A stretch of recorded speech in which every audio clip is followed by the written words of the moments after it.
এক শান্ত গ্রামে সবুজ পাহাড় আর ফুলে ঘেরা এক বনের ধারে থাকতো হাতি রামু। রামু ছিল খুব বড়, দয়ালু আর সবচেয়ে শান্তপ্রিয়। তার বড় কান, মসৃণ ত্বক, তার হাসি সবাইকে আনন্দ দিত। আবার সেই বনের এক কোণে থাকতো ছোট্ট ইঁদুর টিটু। টিটু ছিল খুবই ছোট আর ভীতু।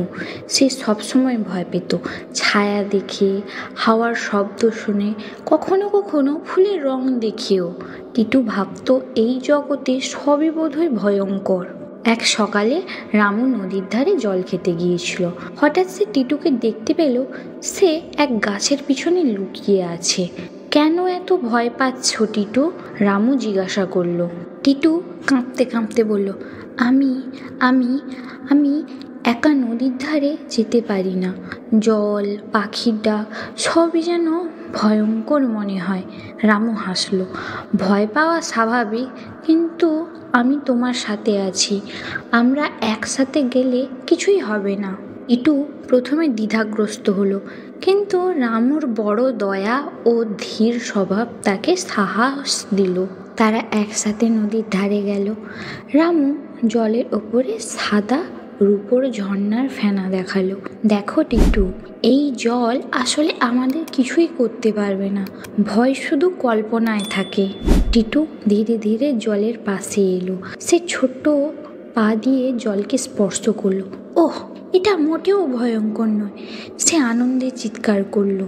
রামু তখন টিটুকে দেখালো নদীর ধারে থাকা জলপরি, ফুল, রঙিন মাছ আর ছোট্ট পাখিদের। টিটু আর তার ছোট্ট ছোট্ট চোখ দিয়ে সব দেখলো, অবাক হয়ে গেল।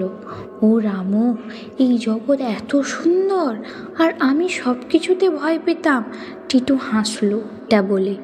তারপর তারা নদীর ধারে খেললো, গান গাইলো আর ছোট্ট ছোট্ট ঢেউয়ের সঙ্গে নাচলো। হঠাৎ নদীর পিছনে একটি কুঁড়েঘর থেকে ছোট্ট বিড়াল বেরিয়ে এলো। টিটু তো ভয়ে কাঁপতেই লাগলো। হঠাৎ রামু তাকে শান্ত করলো। টিটু, ভয় পাওয়া ঠিক আছে, কিন্তু সাহস দেখালে আমরা সব সমস্যার মোকাবেলা করতে পারি। দেখো, এই যে বিড়াল, এটা আমাদের কোনো ক্ষতি করবে না। আমরা শুধু শান্তভাবে এখান থেকে বেরিয়ে যাব, আর বিড়ালটা কোনো কিছু করবেও না আমাদেরকে। টিটু রামুর কথা শুনে একটু সাহস পেল। সে তার ছোট্ট ছোট্ট পা দিয়ে ধীরে ধীরে এগোলো। বিড়াল তাদেরকে দেখলো, কিন্তু কিছু আর করলো না। তারা নিরাপদে নদীর ধারে ফিরে এলো। দিন শেষে রামু বলল, টিটু, আজ তুমি কি শিখলে?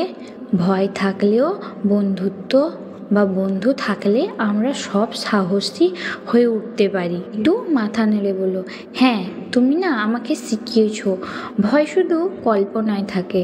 আমি এখন অনেক সাহসী। এরপর থেকে টিটু আর ভয় পেত না।